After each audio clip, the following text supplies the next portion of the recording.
चंद्रपुर जिले के सिंदेवाही में आयोजित जनसभा में ब्रह्मपुरी के विधायक और पूर्व नेता प्रतिपक्ष विजय वडेट्टीवार ने प्रशासनिक अधिकारियों पर जमकर निशाना साधा।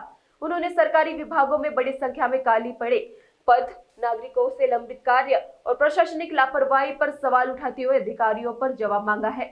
सभा के दौरान वडेट्टीवार ने दावा किया कि सिंदेवाही के 6 जिला परिषद स्कूलों में एक भी शिक्षक नहीं है। उन्होंने जर्जर स्कूल भवनों को तत्काल हटाने और विद्यार्थियों को बेहतर शिक्षा उपलब्ध कराने की मांग की।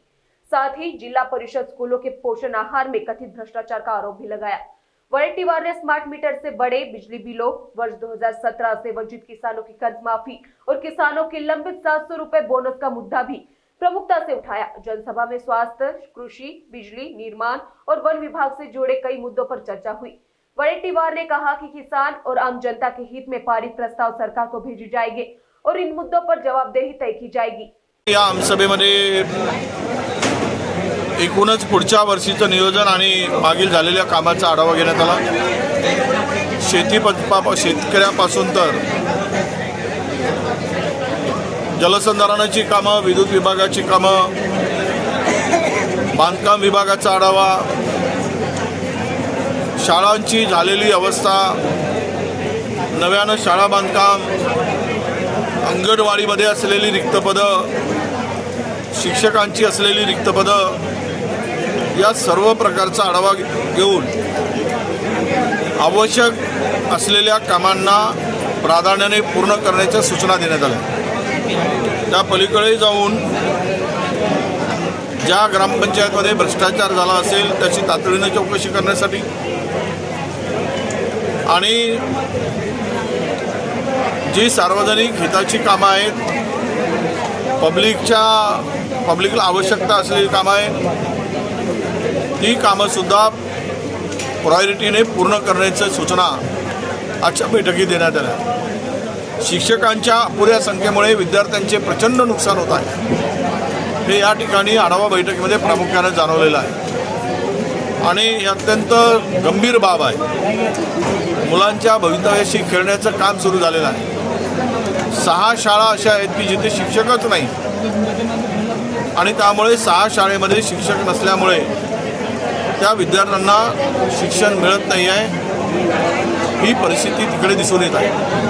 त्यावर तातडीनं उपाययोजना कराव्या असं आम्ही सुचवलेलं आहे, आदेश केलेले आहेत आणि एकूणच मागील झालेली कामं जी काही कारणामुळे अडलेली असतील त्या एजन्सीला, त्या विभागाला समन्वय ठेवून काम पूर्ण करण्याचे आदेश दिलेले आहेत आणि मला वाटतं की आजच्या आमसभेनंतर नक्कीच या सर्व कामाला गती मिळेल, प्रलंबित कामं पूर्ण होतील, पशुधन नव्यानं कामं ते घेतले जातील। पशुधन विभागाचे सुद्धा अधिकारी होते। कोणत्याही शेतकऱ्यांना जंगली आणि हिंस्र पशुपासून गाय, बकरी किंवा पाळीव प्राण्यांचं नुकसान होत असेल तर त्याला त्वरित मोबदला मिळाला पाहिजे, मुख्यालयही राहिले पाहिजेत आणि त्यामध्ये कुठेही गैरप्रकार होता कामा नये, शेतकऱ्याची अडवणूक आणि शेतकऱ्याची लुबाडणूक होता कामा नये अशी सक्त ताकीद या अधिकाऱ्यांना सुद्धा दिलेली आहे। आणि आजची आढावा बैठक म्हणजेच एक नक्कीच विकासाला एक गती देणारी ठरेल असा मला विश्वास आहे। नाही, आम्ही 3 आजच्या सभेमध्ये ठराव घेतले।